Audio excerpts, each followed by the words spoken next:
Pemirsa, Anda kembali menyaksikan Kominfo Newsroom.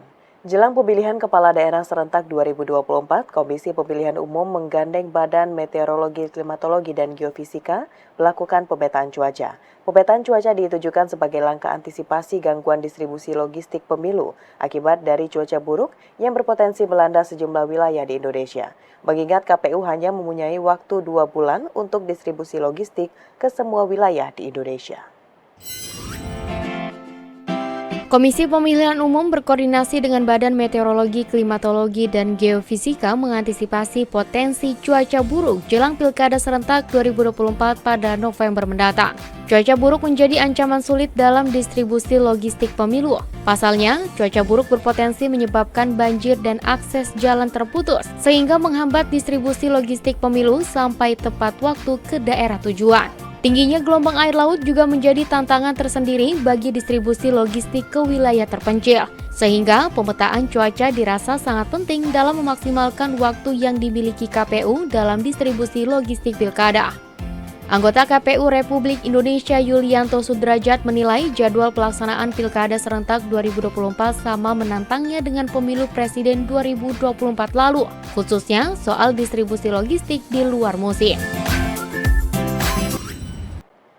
Badan Pengawas Pemilihan Umum menegaskan pihaknya akan menguatkan dan memaksimalkan aspek pengawasan menjelang pelaksanaan pemilihan kepala daerah serentak pada November mendatang. Salah satu aspek penting yang akan diawasi Bawaslu yakni menghindari terjadinya kompetisi politik yang tidak sehat.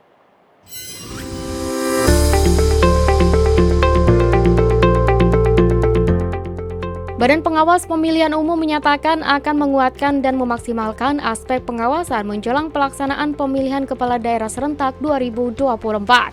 Ketua Bawaslu Rahmat Bagja mengatakan salah satu aspek penting yang akan diawasi Bawaslu yakni menghindari terjadinya kompetisi politik yang tidak sehat atau tidak fair antara satu calon dengan calon lainnya. Walaupun ada catatan ya, tapi tetap wilayah Sumatera Barat, walaupun indeks kerawanan sedang ya, ada beberapa sedang tapi tidak menjadi tinggi, semoga tidak menjadi tinggi. Tapi kan kita masih proses sekarang untuk kerawanan pilkada. Apa upaya pencegahan kita, Pak? Pencegahannya pengawasan, kemudian pencalonan teman juga. Terus sekarang kita lihat teman-teman telah melakukan penertiban alat peraga. Kalau sosialisasi ya silahkan lah, tapi kalau alat peraganya terlalu banyak dipasang itu kan masyarakat protes.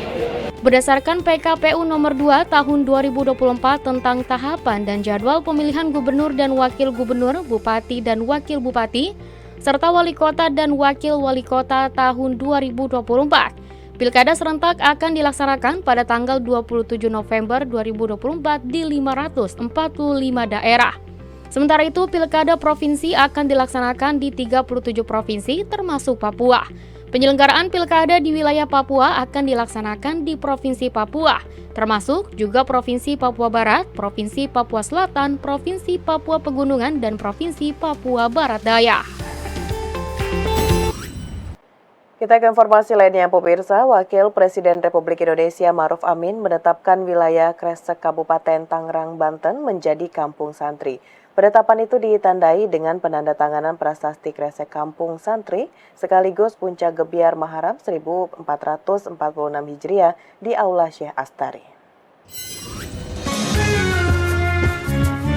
Dalam acara peringatan Gebiar Muharram 1446 Hijriah, Wakil Presiden Republik Indonesia Ma'ruf Amin melakukan penandatanganan prasasti Kresek Kampung Santri di Aula Syekh Astari, Kecamatan Kresek, Kabupaten Tangerang, Provinsi Banten, Minggu 14 Juli 2024. Penandatanganan prasasti ini sekaligus ditetapkannya Kampung Santri yang dahulu merupakan tempat lahirnya orang nomor 2 di Indonesia. Di kesempatan itu, Wapres menyebut penetapan Kresek sebagai kampung santri tak lepas dari banyaknya pondok pesantren yang berdiri di wilayah tersebut.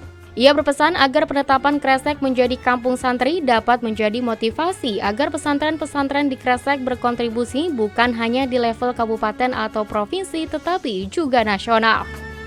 Saya kira kalau kita sekarang itu mensantrikan Kresek, maka kita harus mensantrikan Banten dan harus mensantrikan Indonesia. Maka saya bilang kita tidak perlu mengislamkan orang, tapi mensantrikan saja orang Islam. Cukup 98% jadi santri semua, itu sudah cukup itu. Ya benar ya? Makanya gerakan kita sekarang, gerakan santrinisasi dari Kresek untuk Banten dan Indonesia. Lebih lanjut, pada momen peringatan Tahun Baru Islam 1446 Hijriah ini, Wapres juga memaknai semangat hijrah menuju yang lebih baik, bukan melulu soal pindah secara fisik, melainkan juga soal pemikiran dan tindakan. Presiden Joko Widodo meminta petani untuk dapat memaksimalkan produktivitas kopi per hektar sebagai upaya untuk meningkatkan produktivitas kopi di Indonesia. Hal tersebut disampaikan Presiden Joko Widodo dalam keterangan persnya usai meninjau panen kopi di Lampung Barat pada Jumat 12 Juli 2024 lalu. Presiden Joko Widodo menyebutkan pemerintah terus melakukan berbagai upaya untuk meningkatkan produktivitas kopi di Indonesia. Salah satunya dengan meminta para petani untuk dapat menekankan peningkatan produktivitas per hektar. Hal tersebut disampaikan Presiden Joko Widodo dalam keterangan persnya usai meninjau panen kopi di Lampung Barat pada Jumat 12 Juli 2024. Yang paling penting adalah produktivitas per hektarnya harus naik. Yang banyak masih 1 hektar 1 ton, 2 ton, harusnya bisa masuk ke 8 ton atau 9 ton, dan negara lain bisa di angka-angka itu. Jadi tugas kita bersama bagaimana membuat produktivitas per hektarnya menjadi naik drastis. Presiden juga menyebutkan hal tersebut dapat tercapai dengan adanya perawatan yang baik, pupuk yang baik, dan jarak tanam yang lebih rapat sehingga produktivitas bisa naik dan meningkatkan kesejahteraan petani. Saat ini Indonesia memiliki 1,2 juta hektar lahan kopi, baik Robusta ataupun Arabica, dan yang terbesar berada di Lampung Barat. Dengan luasnya lahan kopi di Indonesia dan harga kopi setiap tahunnya mengalami kenaikan, Presiden Joko Widodo meminta Menteri Pertanian memberikan perhatian lebih terhadap produktivitas kopi. Pemirsa, usai jeda pariwara, kami akan kembali dengan informasi lainnya. Tetaplah bersama Kominfo Newsroom.